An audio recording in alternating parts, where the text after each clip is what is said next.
blood creeping up from the heathens. Got will, got fight, got pride, got reason. If they wanna go eat, then you know I'm gon' feed them. If you're coming for me, hope you're ready for a demon. I got eyes in the back of my head, I'm seeing. Take me for granted and you know I'm leaving. I'ma take what's mine with the webs I'm weaving. I could take this crowd from seeing to believing. Got a taste for blood and my tongue keeps bleeding. From the words I spit, so sharp, so freezing. So cold, behold, frostbite they feeling. I could tear you apart or I could go heal them. Don't believe in fate, don't believe in ceilings. I just need a taste and my mind starts peeling. I don't pace myself, I grind on kneeling. Got lust for change, I just love the feeling. I ain't gonna give up. Got too little time, I'ma live up. Head down, push forward through the tough times. Cause anything worth doing is a tough climb. And I ain't gonna give up. Got too little time, I'ma live up. Head down, push forward through the tough times. Cause anything worth doing is a tough climb. Cause I'ma live life for the fight, yeah, I'm here to get it. I got drive, got sight, always have a vision. I go by at night, I be in my feelings. I'ma be fine, need time, and I'll still be winning. I live life for the fight, yeah, I'm here to get it. I got drive, got sight, always have... Hey everyone, happy Pride Month to everyone celebrating.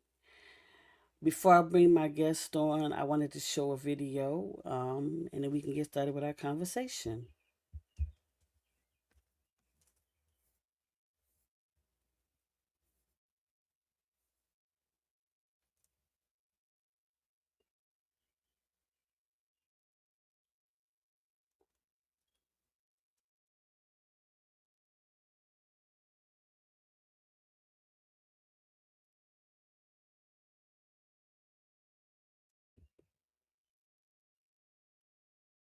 Where's my video? In 2024, NASA researcher Rachel Lenz gave the world a flag made from NASA images for Pride Month. On January 20th, 2025, the incoming U.S. administration ordered that Artistic Union of Science and Civil Rights deleted. So I tracked down the original images it was made from, recreated it, and then added even more wonders of the cosmos to update the flag to the current, more inclusive form. On the anniversary of the inauguration, I released it. And it went viral several times.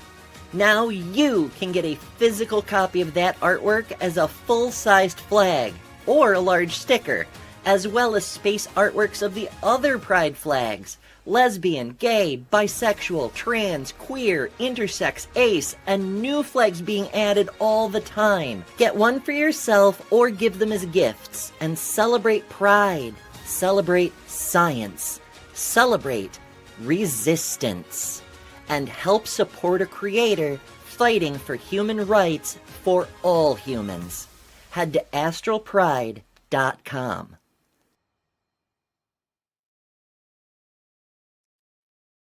So I have a couple of items I purchased from Ember. Great quality work, and I will be wearing them during this month during the Pride events that I'm going to. Without further ado, this person needs no introduction.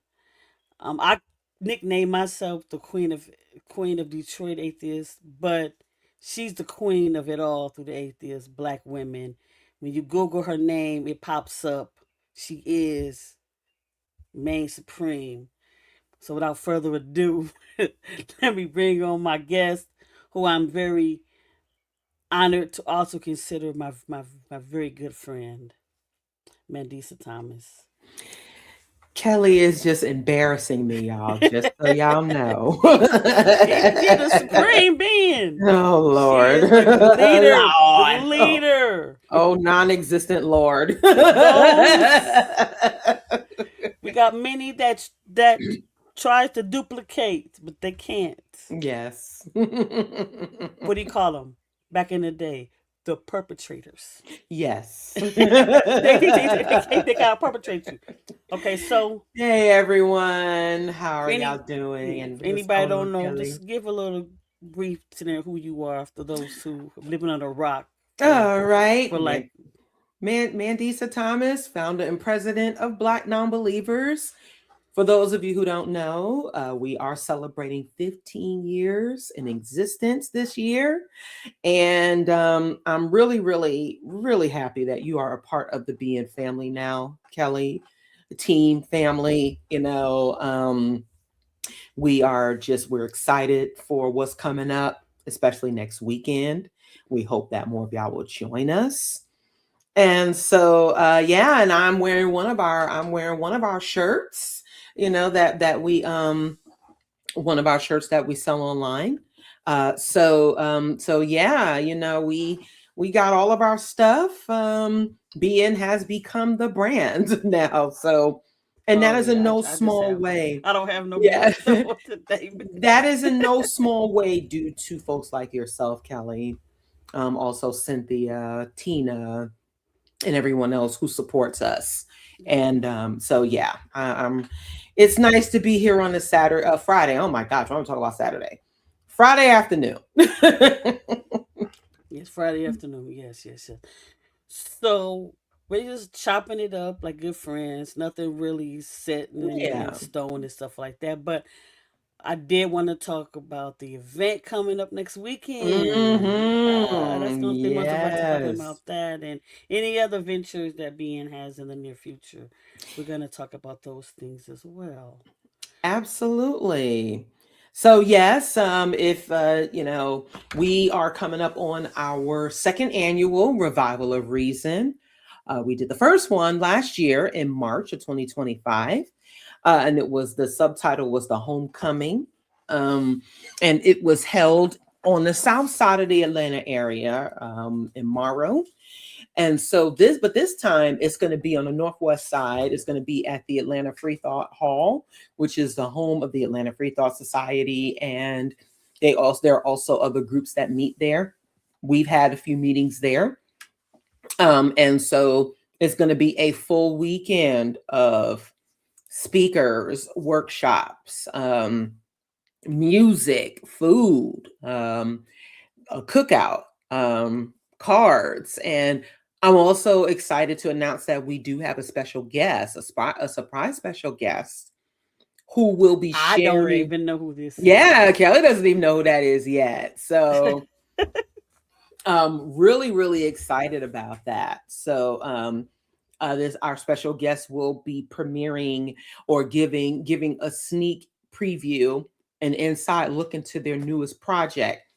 So if you definitely want to be there if you can, but also you can stream it. You can stream the Revival of Reason online. We have the regular admission for streaming is $25. If you're an official BN member, you get $5 off. We have student rates. We have student discounts starting at $10. And of course, if you're a student member, you get $5 off of that as well. So definitely join us. I'm really, really happy with the way things are. Kellie and I we're going to be wearing like triple hats, right? We're going to be We're going to be organizing. We're going to be this is definitely a team effort. It is one of those things where we will be rolling up our sleeves and making sure this happens. And yes, happy Pride Month to everyone. And actually, I want to say it's near and dear to me because two of my children are LGBTQ+. So, and I also grew up with, one of my dear aunts and one of my dear cousins who are gay. And a lot of our cousins, a lot of my family members now are identified as LGBTQ+, and I myself identify as pansexual. So, it is important, all of that information, and all of the acknowledgement and support makes a huge difference. So, shout out to Ember. Shout her. Definitely got to give her a shout out. Give them a shout out. So, yes, it is just really, really, really important. And then, of course, this month we're also celebrating Juneteenth, a different type of liberation. So, yeah, there's a lot to. And then June is Black Music Month as well. I didn't even know that. Yeah, I think June is Black Music Month. So, and you know how we are. You know how we are about our We got music. hip hop, yeah. Our hip, yes. Kelly and I are, and Cynthia, we're all huge music enthusiasts. And I'm so excited because we got our DJ this year. Oh, One of our okay. longtime local members, Robert Adams. I just love him to pieces. You're gonna love Okay. him. He's so cool. 'Cause that's the So, one thing I don't be playing about is my his music, yeah. I like my diverse music. I like all kind of genre. I'm not Mhm. really picky, but yeah, I'm like, how we gonna get all that together? Yeah, so we got our music on the, on days where we just need to pipe in, on the times where we need to just pipe in music, we can do that. But yeah, we're gonna have our DJ for Friday and Saturday night. Okay. So yep, and that's Mr. Robert, one of our dear members, longtime members, especially here in Atlanta. So yeah, definitely looking forward to it. And for those of you who can join us online, we hope that you will join us and tune in and support. Yes, please do. So yeah, do you want to talk about some of the other speakers? Yeah, we're gonna. Well, I'm gonna play the promo video right now. Then Sure. we can talk. Okay. So this hype you up to want to go, at least go virtually. Yes. We're gonna have the promo video right here. What's up, y'all? Mandisa Thomas here, inviting you to be in 2026 Revival of Reason in Atlanta, Georgia. From June 12th through the 14th, join us at the Atlanta Free Thought Hall and Pavilion, where we will be celebrating 15 years of Black NonBelievers with food, fun, serious discussions, live entertainment, and more. Speakers include Chris Cameron, Candace Gorham, Detroit Atheist Queen, The Friendly Atheist, Godless Engineer, Cynthia McDonald, yours truly, and more. Get your tickets today at blacknonbelievers.org or scan that QR code below. Also, you can book your room at our special group room rate at the Comfort Inn, Atlanta, Smyrna. Official BN members get a discount, so please make sure you become an official member today. Sponsorship opportunities are also available, as well as discounted student rates. Thank you so much for helping us celebrate 15 years as Black NonBelievers, and we will see you soon.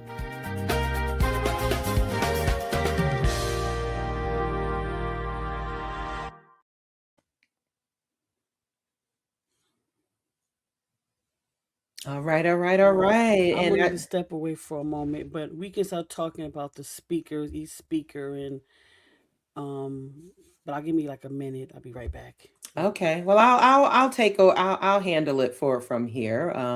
Thank you all once again so much for tuning in, and I want to give a shout out to Recovering from Religion, who is our newest sponsor for the Revival of Reason. We look forward to having them there with us and tabling and giving information about what they do. They do have their hotline, as well as the Secular Therapy Project. So if you are subscribed to the channel, to Detroit Atheist Queen's channel, please or if you aren't already, please do subscribe to the channel. I'm going to be sharing our link for the revival. I will say that the group rate for the event is closed, but the hotel still has reasonable rates available. So if you would like to come, I just shared the link in the chat to book. If you'd like to register to stream online, please, or come in person, please do support the Revival of Reason, support Kelly being there, support all of our speakers, our workshop presenters, and just support the work that BN does. We're really, really proud of Kelly and how she has started creating content. And also for our 15th anniversary, we are fundraising. We are trying to reach a goal of $50,000 for our 15th anniversary. in the grand scheme of nonprofit fundraising, it is a reasonable goal. So, and we like every bit helps. So, if you would like to make your tax deductible donation to Black Nonbelievers, I'm going to share our donate link so that you can do so. You can find us on Cash App. You can find us on Zelle, ActBlue, and on PayPal. So, yes, you can definitely come and please do support the work that BN does. So, it has definitely helped Kellie's activism within the Detroit area. We have helped definitely provide that visibility and that platform as an organization. And we do collaborate with a number of organizations on the ground as well. So we hope that you will support the work that Black Nonbelievers does, because it does help Kellie. It, of course, helps. It helps our members. It helps myself as well. So, and also, if you aren't already subscribed to BN's channel, please do so. We are at Black Nonbelievers Inc. We host a live stream show called In the Cut every first and third Saturday of each month. And Kellie is one of our moderators. Sometimes she does guest host, and also appears from behind the scenes there. So yeah, we check out everything we do at BN, and we also highlight our upcoming events. We do a cruise convention, which is coming up in November, BNC Con. We will have some wonderful special guests there. And also do follow us all over social media. We are on Facebook, Instagram, X, Blue Sky, and of course, YouTube. So if you haven't already, please give this video a like and subscribe, and share it. Share the information about the upcoming Revival of Reason, which is now 1 week away. It will start exactly on next Friday, June 12th at 5 o'clock. We will begin registration. And so from there, we will begin our cookout and the program. So yeah, I just posted our links there, Kellie. Welcome back. I just posted the links for the Revival of Reason and also the donate link for BN. So up here, what above Mandisa, the QR code? Yes, QR code to scan to donate, and definitely click that link in the chat. It's also in the description on our website or on our YouTube channel. So sorry. Somebody missed a lot. No, I just went on ahead and I just gave the rundown. I shared the link and let folks know that supporting BN supports your activism in Detroit. It supports your visibility there. I know, yeah. Looking at Mark, yes. What I was saying on another stream this week was that the Revival of Reason is more than an event. It's also a call to action. Reason does need a revival. Yes, it does. As we are looking at our current political landscape, our political climate, there's too much going on. There's way too much going on, and that needs to change. So I guess we could give a shout out to I think you already gave a shout out to the person who won the virtual tickets. Yes. My last stream, it was two Miss Non-Secretary, okay, and Mark Thomas. Yes. Okay, well, congratulations to them. So yeah, that we definitely we congratulate them. We look forward to seeing everyone who will be tuning in as well as coming in person. So again, please, if you haven't already gotten your tickets, please do that. And definitely tune in to Stream It Online. It's going to be such a fantastic event. Yes, it will. I had fun last year. Now I'm gonna go a little back. Way back. 15 years ago back. Yes. How did Black Nonbelievers come to be? Like, how was your vision and set it up to where you are now? Like, what did you think about doing this? Why?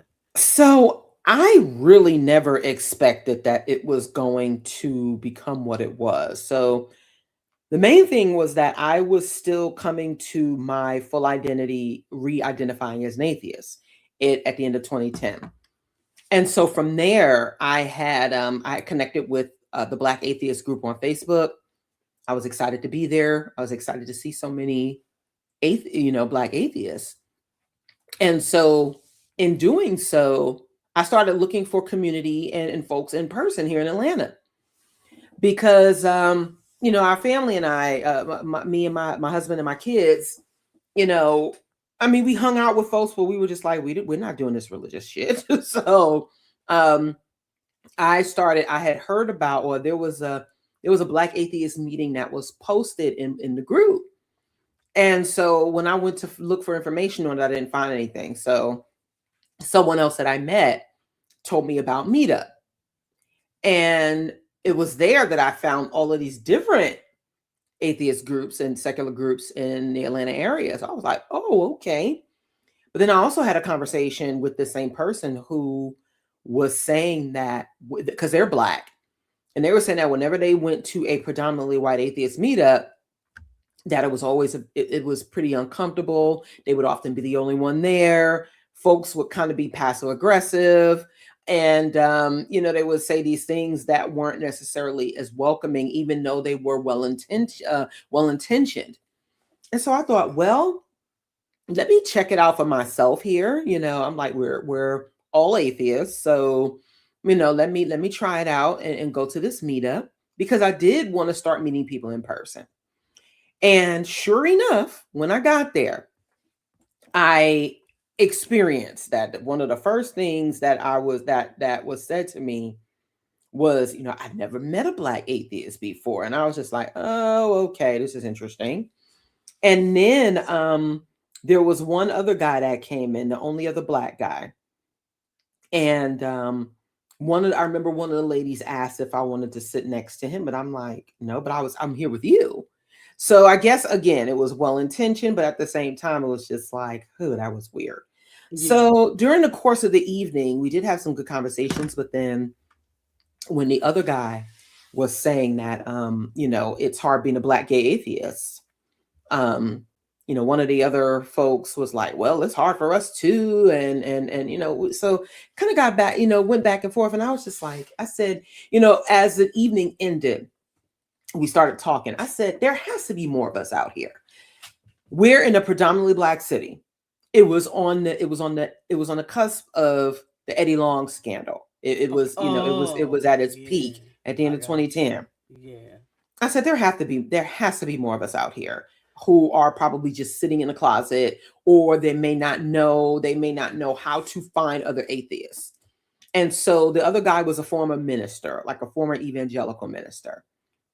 So we were like, we brainstormed on creating a group that would help bring out more Black atheists, more Black religion doubters. And so we came up with the name Black NonBelievers of Atlanta. And so eventually, we created a meetup group, started on January 1st, 2011, started a website, and also started reaching out to the other local secular groups. Because and then also this guy also had a connection to Daryl Ray with Recovering from Religion. Yeah. So, and then also it was through them that, we also met Sharon that year. And so we started getting the team together. Yes.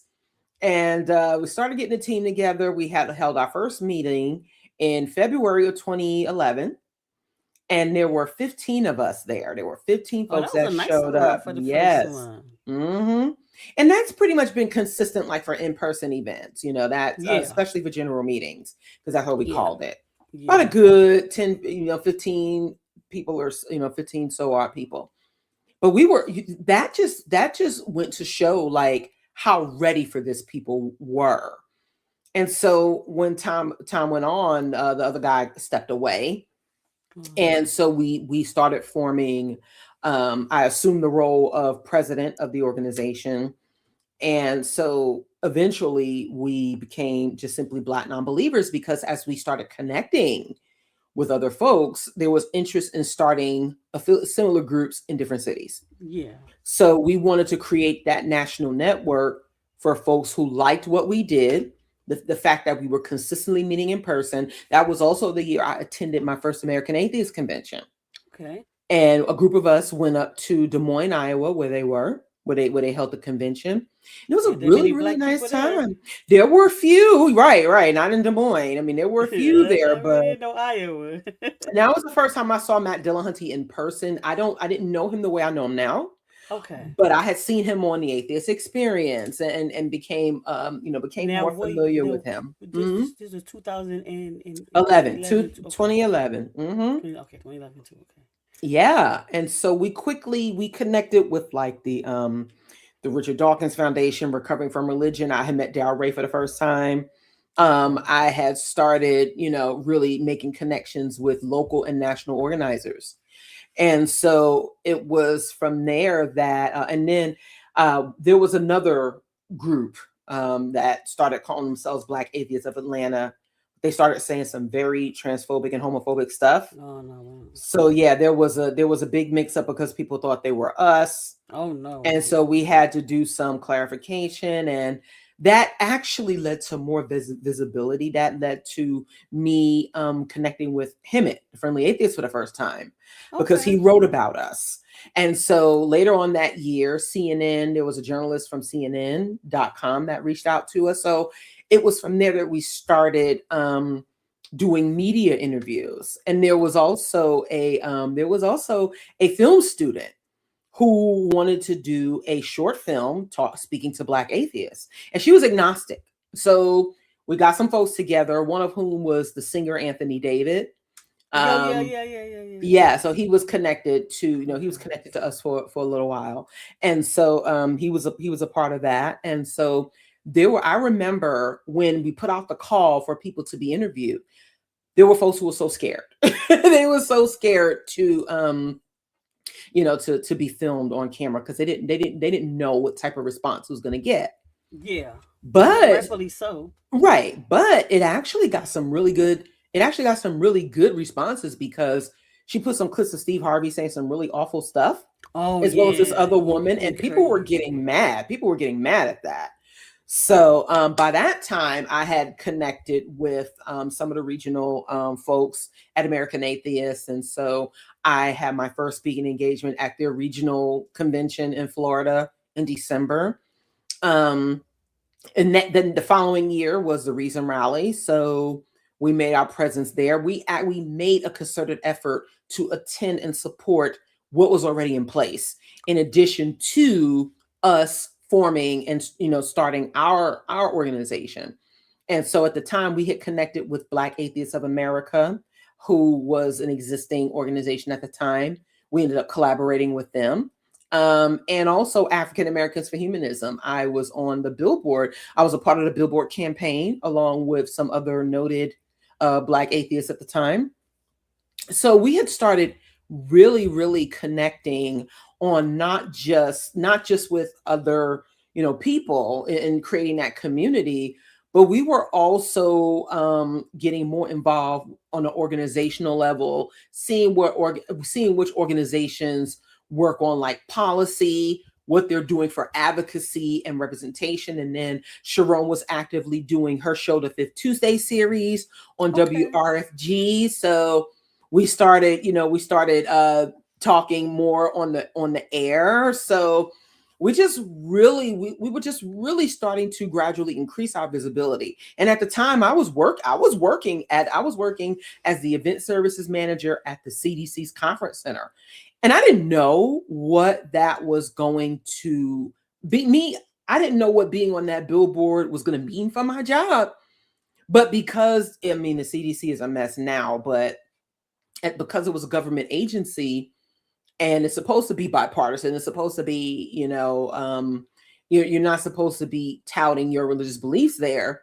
And they were very big on like EEOC, and discriminate and not discriminating. But I thought about it. I was like, you know what? I have to do it. I was like, I absolutely have to do it. So from there, continue to connect. And I remember Ebony Magazine did a feature on Alex Jules, who was at the time out of Dallas. Yeah. And they did a feature story on him about him being an atheist. And so I connected with Alex through the Billboard campaign for African Americans for Humanism.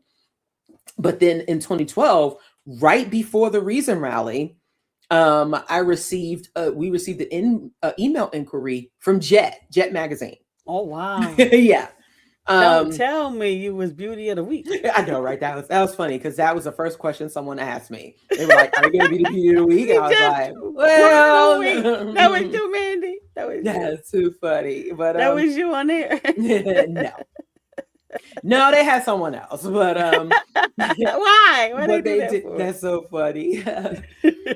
But yeah, so I got TD Jakes was on the cover. It was supposed to be about like a religious diversity, but it was just mainly about like Christianity. And then they did a short like article on me and being an atheist.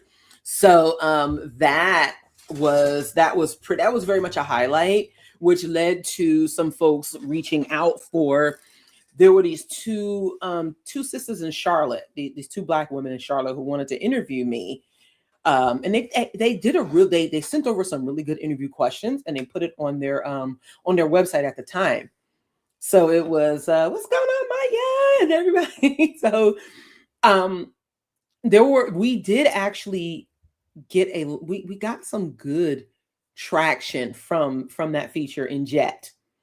It was so interesting to see. And one thing that's always been important to me was responding to Black outlets, to Black publications, and those who were looking to reach out to us to connect with more Black folks, because there's still a curiosity about our position.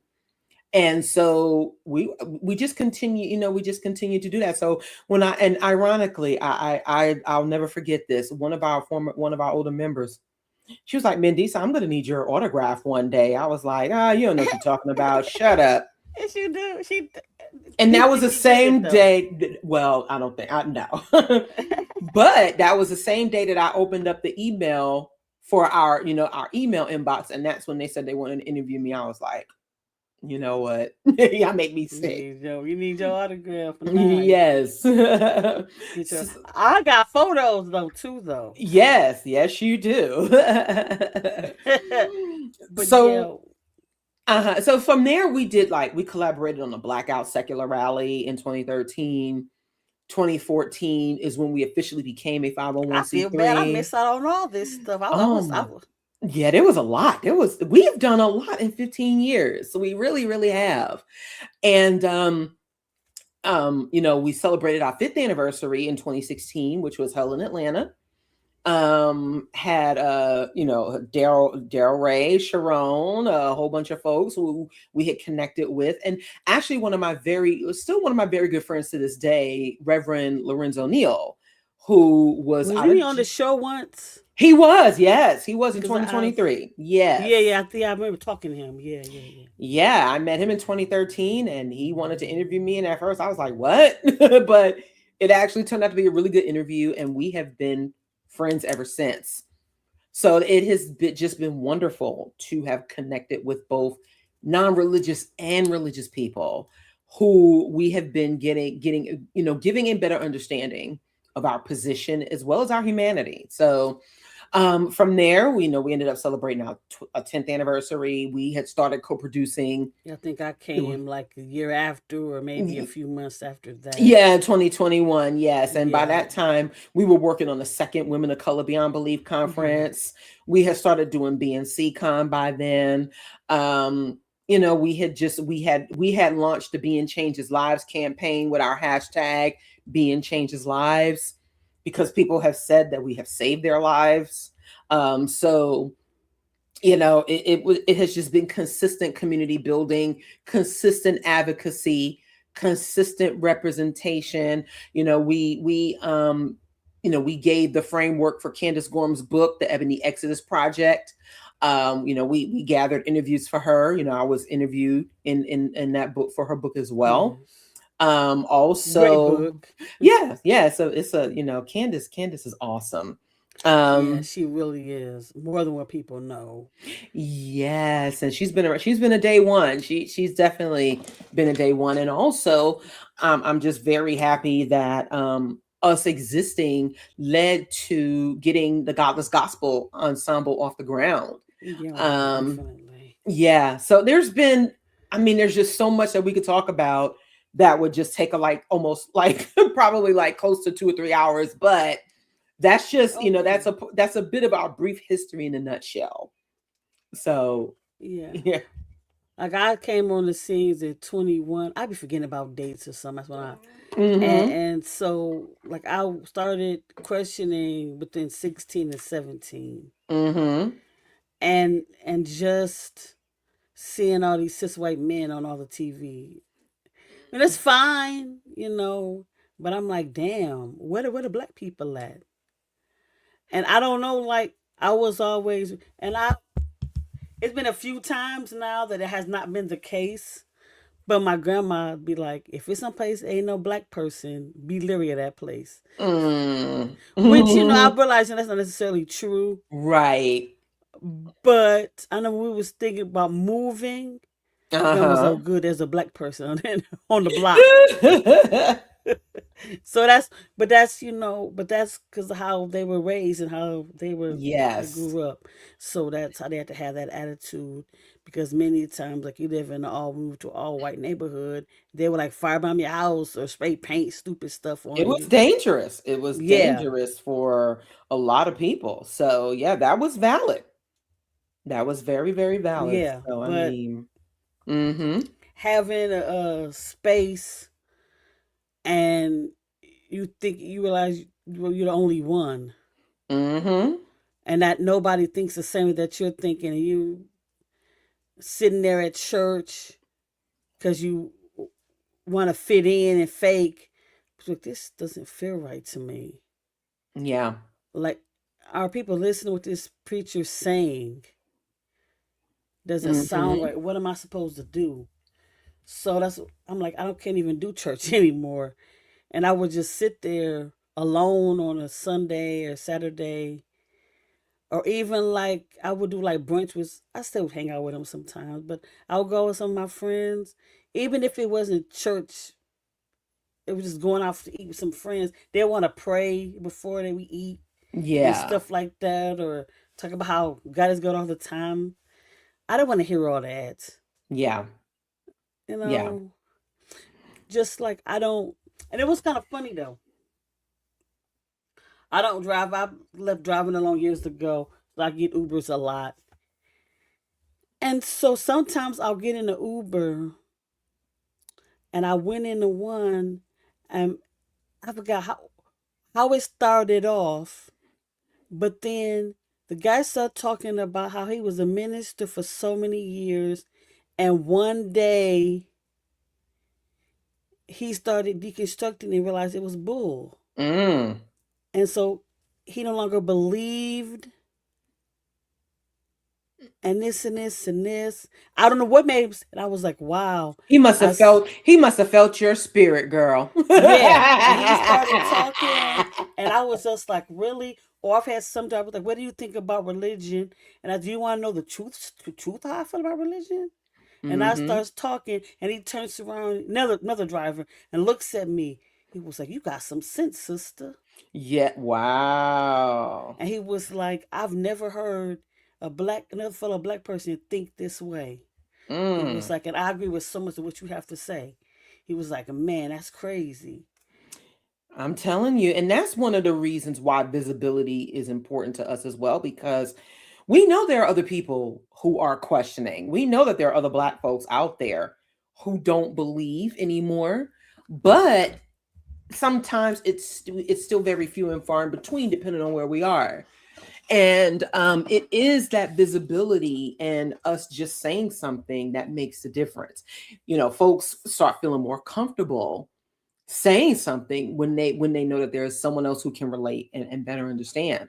So I really think that, again, we know that the work that we have been doing at Black NonBelievers has been crucial, because, and I remember the video that you said you found of on the Thinking Atheist channel. I remember where that was recorded as well. It was the Pennsylvania Atheist and Humanist State Conference in Harrisburg in Okay. it was 2014, I want to say. Okay. Because Um it just wanted to it just popped up. yeah, it was in 2014 So it that had I been a did that couple interview. years before. Yes. Yeah, I found it maybe like 6 years after it It was may have been still 2015. It may have been okay. 2015. Yeah, Yeah. because it had a picture of our Thanksgiving gathering that we did from 2014. Yeah. So yeah. You know, we did, it was 2015, and I remember Seth was doing interviews. And I remember the first time I met Seth, it was I had seen his channel when we first got started. American Atheists was celebrating their 50th the 50th anniversary of their conference in Austin, Texas in Okay. 2013. And so I remember he came up and he was like, "You're Mandisa Thomas from Black Non-Believers." I'm like, "Who are you?" And then he said, and then that's when he was saying who he was. And I was like, "Oh my gosh!" I almost felt starstruck. So, you know, it was. But I remember in 2015, you know, he asked me, "Did I want to do the video?" And I'm like, "Sure." And so I did, and I didn't even realize. Again, I did not realize the type of impact that would have. As a matter of fact, the first solo like solo guest speaker the first time I spoke by myself for a meeting was with the Secular Humanists of the Low Country in Charleston, South Carolina. Okay. And I did my talk called How Religion Crippled the Black Community. And Good talk then. yeah, absolutely. Which eventually turned into a talk called Fear of a Black Atheist. I'm Oh telling you, it wow. was, yes. Oh my gosh, that was, I tell you, I have some very, very fun, very, very fun stories about how certain titles came to be. But that, you know, the one of the attendees and one of the members of the group recorded it, posted it on his channel, and it pretty much went viral. Wow. It went viral at the time. And you know, got some really interesting feedback about it. And so when we do these appearances, no matter how small we think they are, even if it's just for a small group, once you post them online, it goes, you know, it can become worldwide. So the same is true for the video that was done for Seth's channel. And I think it's still one of the videos that pops up. Like if you type in my name, it does come up. But Yeah. apparently it has helped so many people find out. It's helped so many people find that there are, you know, that Black non-believers exist, that there is this organization that you can, and folks that you can actually connect with on the ground. And that's something I've never taken for granted, right? I've never taken any appearance, any opportunity to be interviewed for granted, because that is how, again, we grow. I think I went in and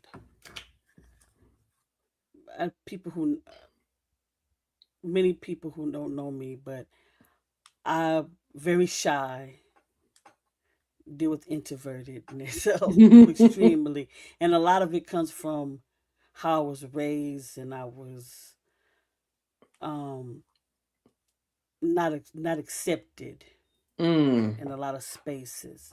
So I learned to be a loner and learning. And so when last year, about a year coming up, when I went to our kind of protest, I was not expecting people to Be come so up to me, embracing. embracing Yeah. me. I like, who? What the hell? So I, you know, like I'm nice to everybody, and I always will speak, but I'm always reserved a lot Mm-hmm. of times. So when I come in, I'm like, well, let me watch some of these streams of these content creators that was at the protest, because I never heard of some of them. Some of them I Mm-hmm. seen a video in passing, whatever. So I go and I comment on the video, and they're like, "Hey, where are you?" Because I left social media alone. Like I would be on in the cut, Yeah. helping you out backstage, and I maybe was on like Discord a little bit, but I wasn't on any TikTok. I left all that stuff alone. For no reason. I was like, I ain't got time for it. Sometimes I still want to be that way still. Trust But me, I get it. I get it a lot. what the hell? What's going on, Helen? Okay. So before I left, Chris Mallard asked me, like I said before, asked me to come on his channel. Mm-hmm. Why me? I don't know. But that started the spiral. Mm-hmm. And I think I've been on like 30 different shows, different interviews, different channels since that's a year. 30 people. And some of them have been bigger names than what I thought. I've been on ACA show now, Talk Heathen. Mm-hmm. I've been working with them now. They want me to do a couple more shows with them. Good. And I'm actually crew of Skeptic Haven, and they got me maybe hosting once a month. So I don't know. I'm like, what? Well, you remember what I said when you first got involved with organizing. It's more than just simply, it's more than simply, the organizing part. It is about the representation and to be prepared for that. To be prepared to represent in more than. And I remember you said, I'm just coming here to support you. I'm like, well, we're here to represent for BN, and I was supporting. Yeah, you were, but then also you got a chance to meet some other amazing people, which I thought was fantastic, and just the way, and that's one of the reasons why I think in-person engagement is so important, right? Because being in the virtual space is important, but you can become jaded and a bit disenchanted when when all you do is sit online. Yeah. It is important to actually get out and do and see some things in person. So but I remember when you came to Women of Color, Women of Color Beyond Belief that first year, and you came with Kene. Your youngest, yes. My baby. Yeah, then you came on BNC Con, and then Trial by Fire. You are at I had fun. It was that. Yeah. All these events always had fun and stuff, and I think if it wasn't for Deanna, I probably would have stayed in my corner. And I was at the table by myself because I don't know nobody, so I'm not one that's to sit with a group of people. So I go on the table, nobody at the table, in the back. Deanna comes sit right next to me. Who's sitting here? Me, nobody. Somebody is now. Yes. So talking me to death. Damn you, Deanna. And you know me, I'm a hugger. So first thing you did was hug me. Yeah. So she's not Sadiddy. You know what? That's what I was thinking. Because these black women, when they get power, I am the president. I've seen it so many times. So that was my vision of you. But no, you were nothing like that. You were not a Sadiddy bitch. Right. I laugh at my cousins because a lot of them are and I've had some good conversations with my cousins over the years, including one who has deconstructed from like the church. Was she the one that you hang out with, the one that was on a cruise with you that couple years for her birthday? No. That's my cousin Cheryl. Shout out to Cheryl. Cheryl actually, she's agnostic. She's been agnostic. She and her son actually came to that together. She was she was raised in Kingdom Hall, Jehovah's Witness, and so she was already there. This is one of my other cousins on my dad's side, and I see some of them kind of coming out of that whole traditional church as well. So they've been paying attention, but I'll never forget one of my other cousins. They're just one of my cousins was like, oh, God bless. He was like, I'm sorry, I forget who I'm talking to. And he was just like, I don't, when I talk to you, he's like, I don't see you as, this person, that I see on the screen. He's like, you're just my cousin. And I'm like, you are. Yeah. I'm just your cousin, man. Right. And I remember one of my other cousins who is still a believer. She asked me, about how I identify and talking about the organization and such. And she was just like, well, and I told her what happens at times to those of us who identify as atheists and how some people may distance themselves from us and how, you know, and how hurtful that can be, how harmful that can be. Yeah. And she just said, because this is my cousin LaShawn, she's gay. And she said, but you've been the same Mandisa I've known for years. She was like, I just don't understand how this could happen. But I'm like, trust me, it does. I said it does. Because even my aunt, one of my other aunts, I sent her a copy of the Humanist magazine where myself, Candace, and others were on the cover. And she said, she was like, well, I don't know how to talk to you now. I said, what do you mean? I'm like, what do you mean? You don't know how to talk to me? I'm like, what's that? The Jennifer Lopez song? I'm the Jenny from the block. Yeah, from the block. Right. Mandy from the block. Right. I just Mandy. Right. And so, but I really do enjoy seeing the evolution, right? Because I will say that you went through an evolution from being this sort of, you know, this introvert, in which I know many of us still are, but becoming more visible, putting yourself out, being more public facing, which I think is just fantastic.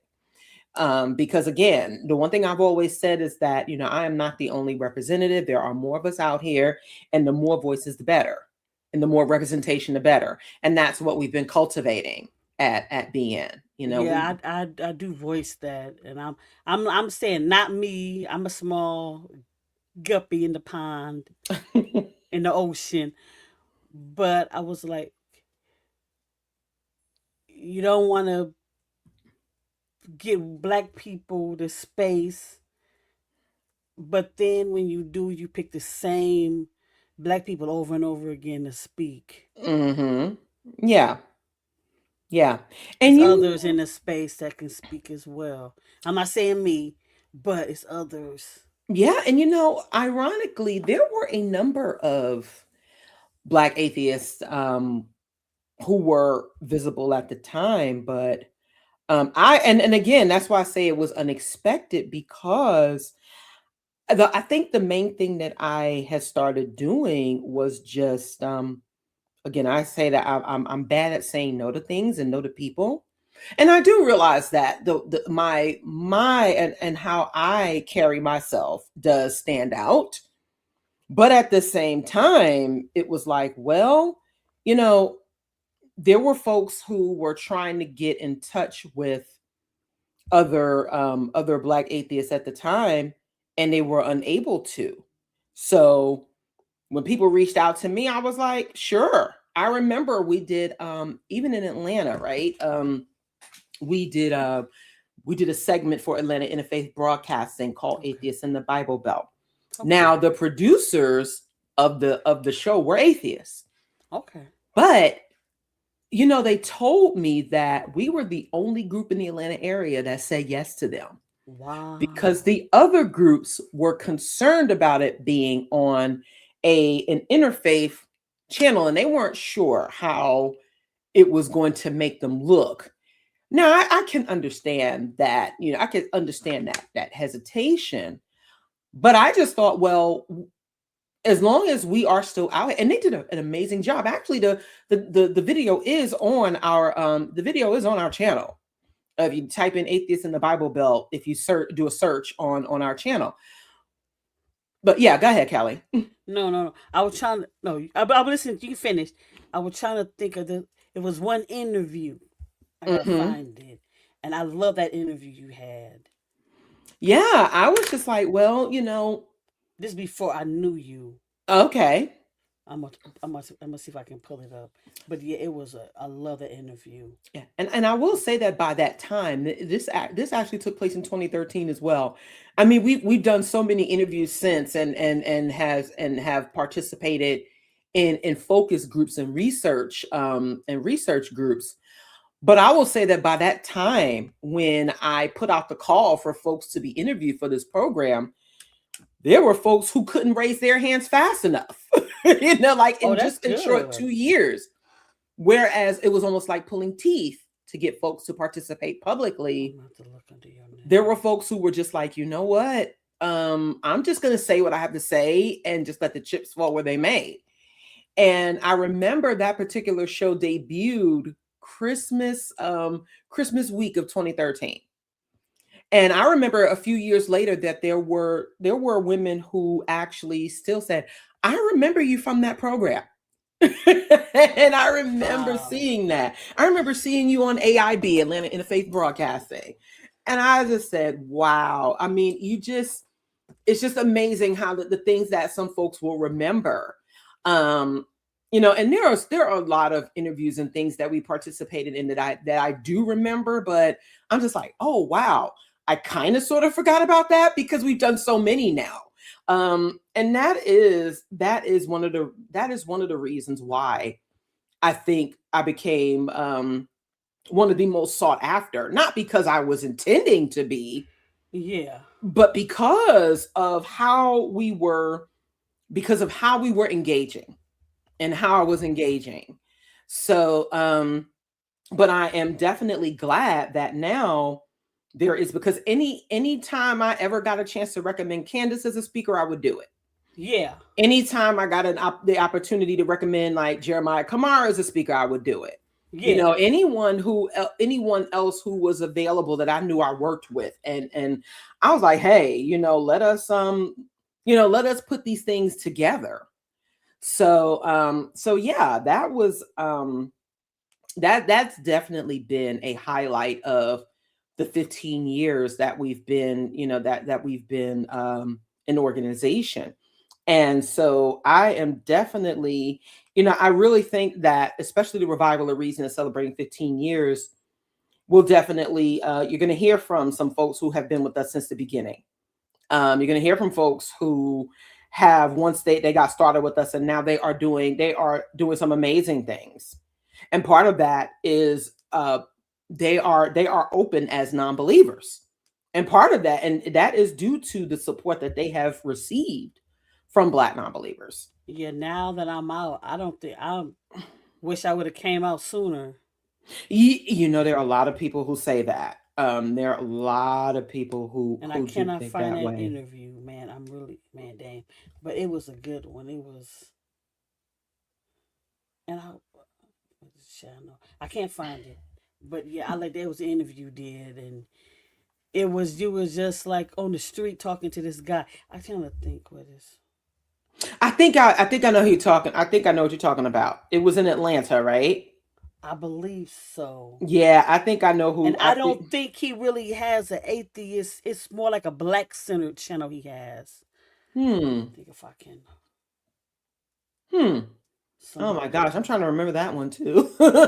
Yeah, I'm gonna find it when I'm not thinking about it. Yeah. Isn't that how it always happens? Yeah, but I did want to pull, and it was one of my liked videos, but I got so many videos that I like. Damn. I'm not going to find that video right now. But I did want to pull up somebody right now. Okay. And in the comment section, they commented earlier. I don't know if he's still here. Yay, Steve. Okay. Steve is special to my heart. He was one of the first people to reach out to me. Okay. When I was still organizing. I still am organizing, but when I first started organizing, and July the 12th, we will be on Skeptic Haven hosting together. Oh, really? Okay. So that would be what's going to happen. Okay. So thank you, Steve, for being supportive. And he also make mention that he's talking about me in his first chapter of his book. Yes, I remember him saying that. And I had the chance to meet Steve in Chicago at the AHA conference, the American Humanists Association's conference. Okay. Yeah, I had the opportunity to meet him there for the first time. That was fantastic. So, and that has been one of the, again, there have been so many wonderful people in this community that we have, met and engaged with, and have just, it's just been like family. It really has. It is a family. Yeah, it is. It is very It's okay. much I'd rather a, talk to some of y'all than I am with my real family. yeah. Yeah, that's why I'm like, I don't, it's great. I love the fact that especially my cousin Cheryl and I share this connection. And our other cousin Shaniqua too. She's like a lapsed believer, She's just like she don't like a lot of these Christians and how they push things. That's what I love about my family too, is that I grew up with I pay homage to my maternal grandmother who was born and raised in New Orleans. And she was very big on celebrating holidays, but none of us ever had to pray over any food. It was always about the food and family and such. And even though some of my aunts and uncles were religious, my grandparents didn't really care as long as you didn't try to push anything on them. And some of my cousins, when I recall that, they were like, you know what? Because they my nickname is Deesh, right? They're like, you know what, Deesh, you were right. They didn't, we didn't pray over any food when we would hang, at Thanksgiving. And so Yeah. they had to recognize that, you know what, they had to think about it. They were like, and I remember my aunt telling me that, she was like, my grandparents would take them to church, but that was just to give them a break because it was 11 of them in the house. Wow. It was 11. My mother has 10 siblings. Well, and that's just with my grandparents, so there were a lot of them. And so they were just like, you know what, we need a break from y'all. So that was I think Kelly took herself off. So but I'm just chatting in any. I'm just babbling anyway. So Like what the hell? I keep hitting the wrong button. But yeah, But yeah, no, you're so fine. yeah, I remember all of that. And it really just helped. It really helped fuel that was the background and the fuel for why I got involved and how my activism became stronger. So it has just been Knocking my light out. it has just been, it has just been very sometimes you can hardly believe that it's been like 15 years now, but Oh yeah, time goes by fast. it really, really does. And it definitely was not, it's still not an easy walk, if you will, but it's so worthwhile knowing how many people we've connected with, how many folks have been helped and supported by the work that we do, how many people have learned and further, and have furthered their knowledge and helped grow just as individuals by learning more about our position. And I remember going back to the one interview that I referenced from the ladies in Charlotte. There was a comment under one of the on the post where this one woman said, I used to think that all atheists were angry and just bitter, and they were just like, but my stance has changed, because they asked me some very, very good questions. And I responded to the best of my ability and made sure that it was not just simply, well, we hate God and all this other stuff, right? It's definitely not that. Yeah. And that really helped to expand and help people better understand who we are. Yeah. Like I remember it was last year. I was in Ann Arbor, and there was a pride tabling event. So a lady came up to me and she was like, why are you trying to stop us from worshiping? Ain't that something? And I'm like, who told you that? Yeah. I said, I'm actually more supportive than what you think. Mm-hmm. Because I really don't care. And this is the thing. I remember being a kid and my mom wanted us to pray. And she, who's not religious? It like three of us, whatever. But because it's in a public space, we don't want the atheist people to get after us. That's how we don't care. If you want to be in a corner praying, that's your business. Right. Just don't tell me I have to do it with you. Right. That part. That's the only thing I care about. Mm-hmm. If you want to pray, read your Bible. I be in the bathroom and they be talking about what the Bible study they just did. because I guess it's like a Bible study group in my job. I don't care. Doesn't ask Right. me to do that Bible study with you. I don't That care. part. That part. Like we have areas. Well, the newer plant, the next door, they actually have prayer areas Mm. because you have certain people. What's the Ben? Mm-hmm. I'm gonna say maybe they're Ben Galis or something. Where some Middle Eastern people they pray like every 5 minutes, Oh yeah. Yeah. and they'll get on that like the middle of his doing his job. He'll stop and start praying. It must be Muslim. Yeah, Because that's the thing that Muslims do. I know yeah. that for sure. He'll But go wow. and they'll just get like a cardboard piece of cardboard, and they'll just cut it out and put that up and I'll take that out. Now, in certain my new plant, they actually have prayer areas for them and special mess they can use. Mm. But but that's I mean, that's it. That's but they're catering to different religions. yeah. I remember when I used to work at the CDC, one of the custodians was a man from Kenya, and his family was Muslim. And very, very, very nice man, always very helpful. And I just remember one time he was sitting in, in the little break area, and he was just like, he just looked so miserable. And I'm like, well, I'm like, what's wrong? And Yeah. he was like, it's Ramadan. And he couldn't eat. And you could tell the poor man was so hungry. Oh, And I said to him, I'm like, then eat something. I was just like, come on, man, eat yeah. something. But Yeah.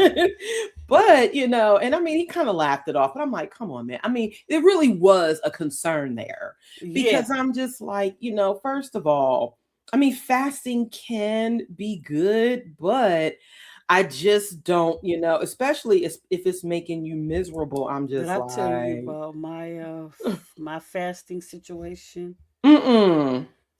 So, a lot of part of my life when I got in high school, I joined the International Church of Christ, and so my heart was not right. I Mm. wanted to get baptized. So I'm in high school. What they want these people, and they said, "Well, to get you right, you have to fast." Uh, So I'm already quite small, and I start fasting, whatever. Whenever you get hungry, it's when you're supposed to pray, help you get right with the Lord. But I stopped eating, drinking anything. mm. And I guess they must have forgot about me. But I ended up going to the hospital. Wow. I lost that much weight and I got sick, passed out, and everything like that. But yeah, and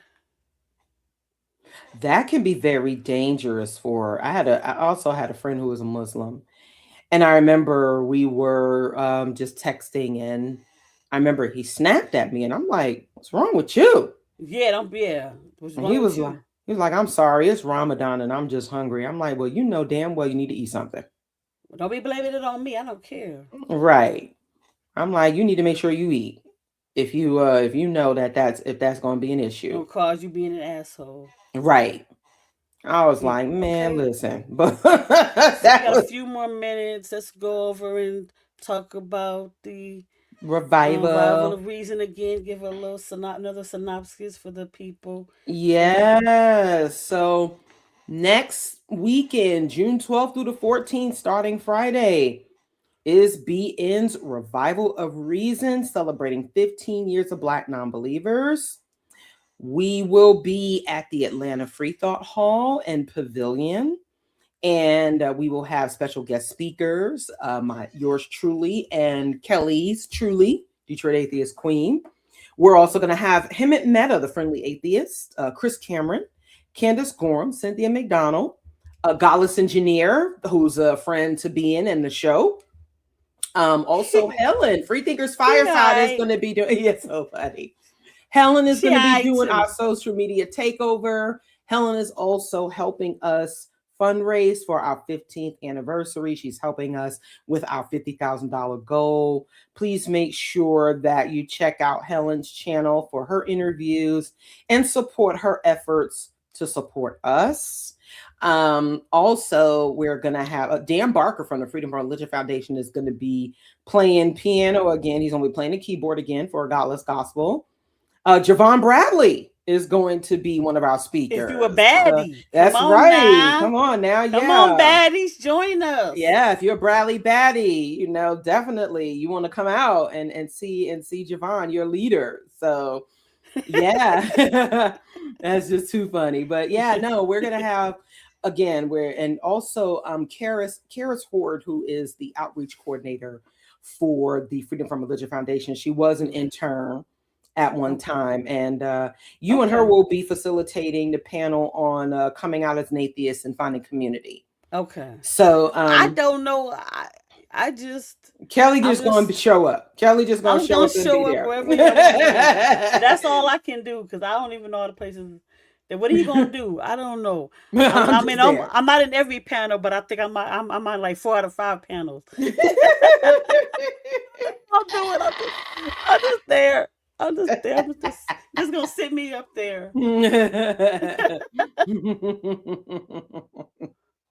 Okay. Yes, and also we are going to be, you know, our food options will be vegetarian and vegan friendly.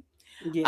And also the facility is disability accessible for those who have a concern about that. We do like to make sure that we are being accommodating to those who have special needs. So that it will be that type of event, you know, although we were kind of making some fun jokes on the back end about the food and stuff, but you know that, but we really will be. I'm a real stickler about that. That's why I'm like, I'm one of the food coordinators. Yes, so. Kelly's also on the food committee along with myself. So yeah, right, yeah.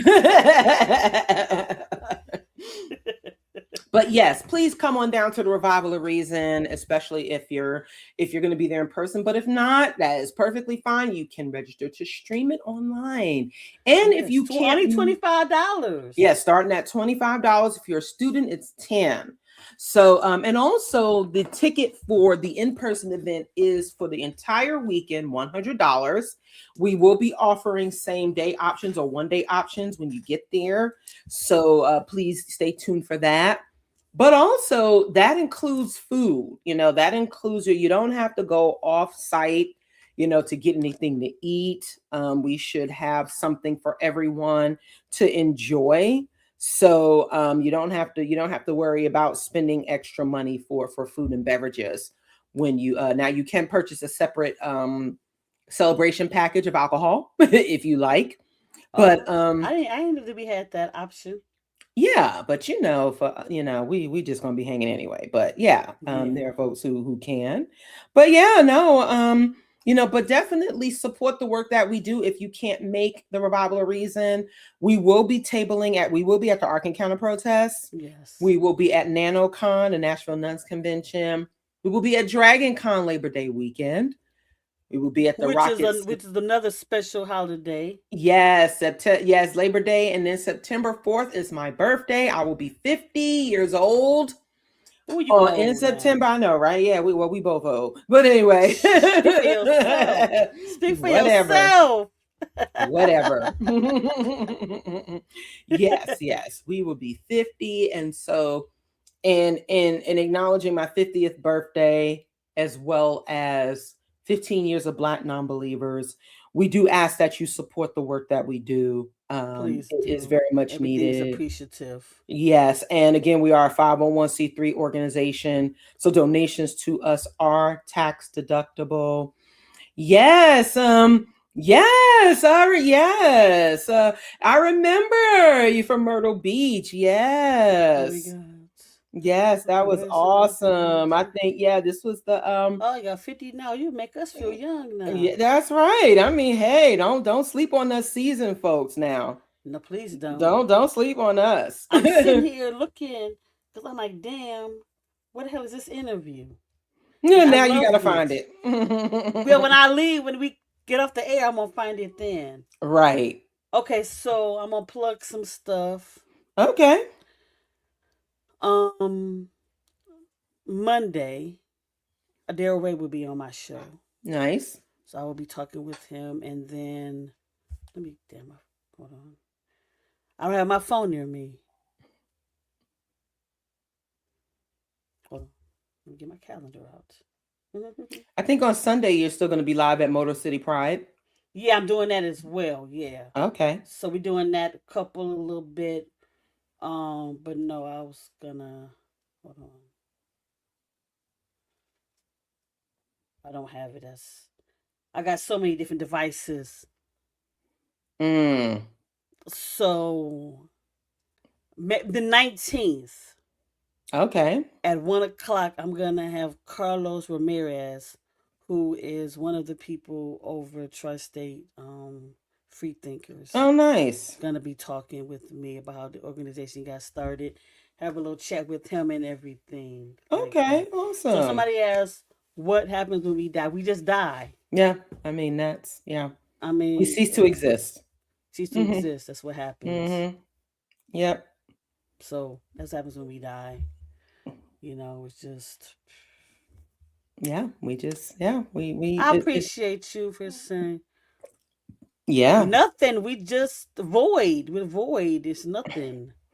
Hopefully, if you have been a person who has created, yes, or if you're cremated, you can have your ashes scattered, or you can also donate your body to science and research. That is a way of living on and contributing meaningful to the world. Do we hope we're wrong? No. I mean, we're gone. We're gone. We can, I just hope that, no matter how small my contribution is in this world, that people can remember me. Right. My kids or grandkids can be like, your great grandma Kelly was something special. When I talk about my grandma, little things like that. They can go now. If I can put up a video, they can find me on a video years later and say, this is Kelly, can remember me like that way. But does it matter? I won't be alive to know what the hell's going on. Nobody's ever came back and asked, and nobody's ever came back and told me this is what heaven and hell is like. Yeah.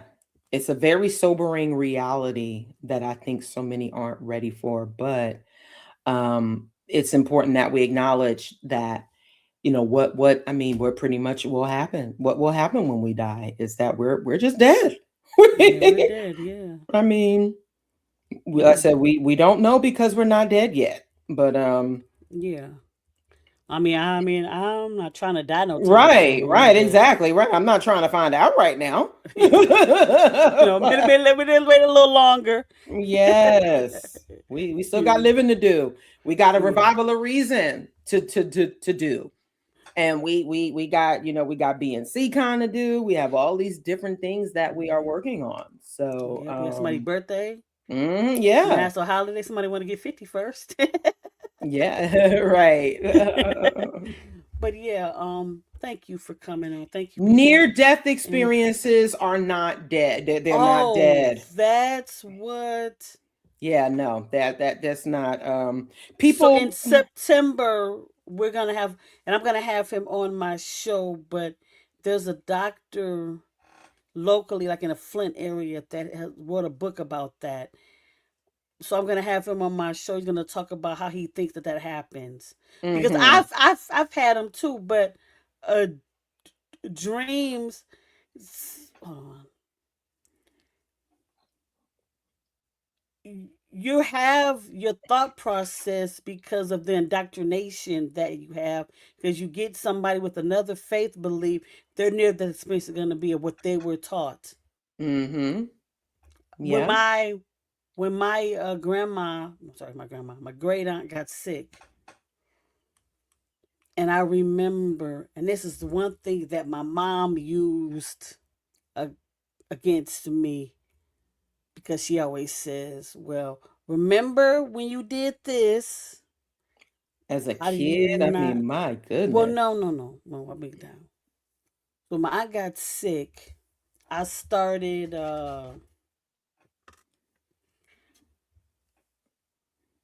So she ended up going to nursing home, whatever. Mm-hmm. This light keeps flashing away. And so I went to bed. I had a dream. These globs of light came, and she was in the bed, and somehow they took her away, and the lights, and she was like lifted up Mm-hmm. in my dream, and they was like, "Your aunt is okay now." Hmm. So I'm like 14 years, I had this dream. So I woke up crying, and I was like, her name was Sarah, but we called her Yay. I want to call her Yay for Yay's gone. And mom looked at me and she was like, "How did you know?" Mm. And I was like, "Because my dream came to her Yeah. that she was gone in this dream." Oh, Kelly saw Yay leaving. Oh, wow. So that was the one thing that mom brought up. She was like, "How can you not believe you had those dreams and stuff that your aunt Yay is gone?" I mean, Maybe because it was on my mind, yeah. and I just happened to have the dream that night. But it Mm-hmm. just happened to happen like that. Yeah. Yeah.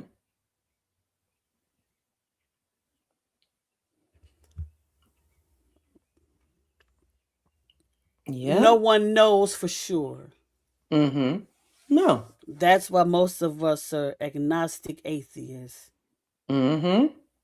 Yeah. Because I mean, we might be wrong, but as of right now, there's no evidence proving anything that we learned in religious days. Mm-hmm. I had an Yep. aunt. She's not gone now. And I remember she came to me I came to visit her when I knew she was sick because she had cancer, but I didn't know she was as sick as what she was till I came and saw because she kept it from us. So when I came to visit her, she came to me and she was like, "Well, I'm talking with your mom," and she was like, "You don't believe anymore." I says, "I don't believe anymore. I don't." And she Mm-hmm. says, "Well, maybe I can talk to you about this because I'm I'm questioning some Mm. things." Wow. So we started deep diving into that. I said, "Yeah, that's how it started with me, questioning a Mm-hmm. few things." And then even my mom, when she was like, "I believe in the Bible, but that Job stuff don't really get to me well." I said, "Yeah, that Job stuff gets to me too because he's supposed to love God more than anything, and that's what God does to him. Right. Kill all his kids and livestock and It's the ultimate gaslighting. That's what it yeah, seems like. Yes. yeah." And then when you look at like Sodom and Gomorrah, the whole story about that wasn't about gay. That was about rape. Mm-hmm. Right. That part. That part right So, there. so many of the stories, it's like we are lying to ourselves. Mm-hmm. So I just can't see myself, even if somebody said cute straw man. This person is a troll. I just block you because you is just Mm-hmm. ir- irritating. And so if this God, even if this God is over us, you got a lot of explaining to do. Yes, please, you loser. Yeah. Okay. Bye-bye. Hold on, let me do this right. He said he wasn't wasn't trolling or whatever. But thank you to everyone else who is here. We appreciate you. Thank you so much. Oh boy, he's still there. Yeah, I know. I just got rid of him. He's not trolling. I'm not coming on your channel talking shit. But Mm-hmm. by you gone anyway. I deleted you. I know. Yeah. I don't got time for you. You know, it takes a lot out of people um to realize what religion did, indoctrination they put on people and everything like that. Mm-hmm. Especially as black people, the struggles of what religion puts you through Mm-hmm. and then forcing it on you. And I Yep. believe that there was some kind of religious belief system when we was in Africa. Oh yeah, they were But I different belief don't, yeah, systems. but I Yeah. don't believe that it was a Christianity. It wasn't, definitely wasn't a Christianity one. No. Now there are some religious scholars who like to argue that there were different forms of Christianity that existed on the continent of Africa, but I'm like, well, when you look at the way it's worshipped now, it definitely would not it was not in that form. No, definitely not. And again, Christianity is such a borrowed religion. And most of them plagiarize off of each other. So Yeah.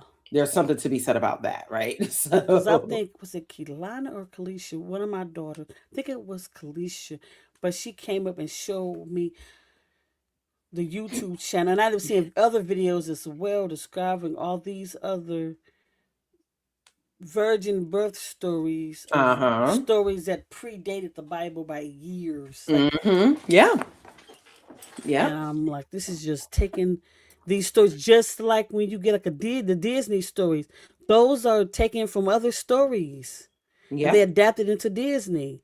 Disney didn't. Snow White and Cinderella, those weren't original stories. Right. Those were taken from like the Grimm's brothers, who probably took them from somebody else as well. Mm-hmm. Yep. Well, they say what's old is new, and there's nothing new under Yeah, the sun. Yeah. But yep. But all right, I think yeah, well we done. did a Then, lot. Yeah. how is it in absence of evidence if you have written down testimony? Oh boy, here we go. Here we Well, go. we don't have time to deep dive because I do have to go to work. But writing something down doesn't mean that it's true or not. Right, that part.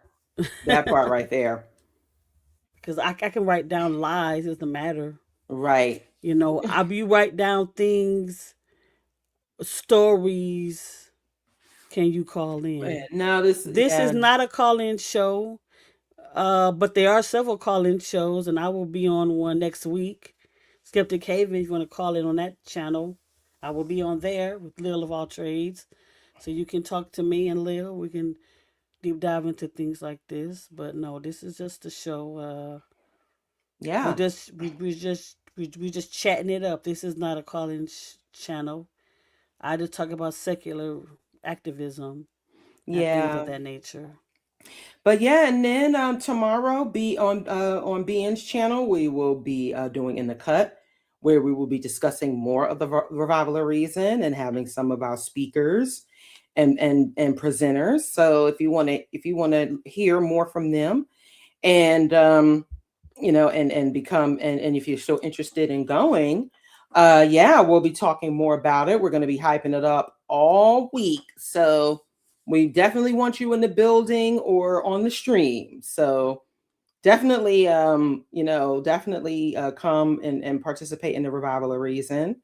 I don't And even know who Joy Dyer is anyway. I have no reason to mhm, call. I'm not calling nobody. yeah. When I finish, I'm about to call Mandisa to chat up with her a little bit after the show. But other than that, I ain't calling nobody else. But I thank everybody. Thank you,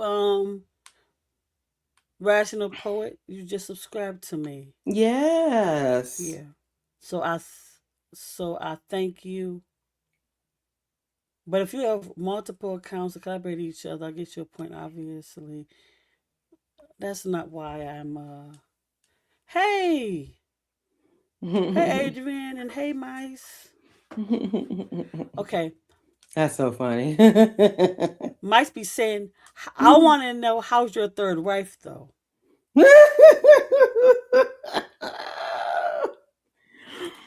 Good afternoon. Thank Listen, you so much to everyone who is tuned in, and thank you for supporting Kellie's channel. Again, please do like and subscribe. And I'm like 360 now. Kept me. I'm gonna get pushed to 400 before I know it. nice. Yeah, good. So We love to hear it. Subscribe if you're not subscribed to my channel. Subscribe to Ben. If you subscribe to that channel, if you can donate. If you can get a virtual pass, if you can't come in person, do that. You might can do it and have like a little watch party or something. Yeah. You know, get a couple. Y'all can do watch party and hang out with your friends and just watch. You know, and watch us talk and stuff like that. Mm-hmm. This is the But I got to get out of here because my job's calling. All right, I y'all. want to quit. I know. Don't say that. Don't say that on the air. I want to quit that. I want to quit this job. No. I want to quit. I don't want to. Oh Lord. I don't want to be here. I don't want to go to this work. Mandisa, tell people to donate $1 million so you can put me on the roster. I know, right? Give us your money. Give us your money, please. And what somebody so nicely says, give us your coins. That's right. Give us your coins. All right. Until tomorrow. Tomorrow. Because this is filming on both channels. Till tomorrow. I'll see you then. Yes. All right, y'all enjoy the rest of your day. Bye. I won't. Right, you know.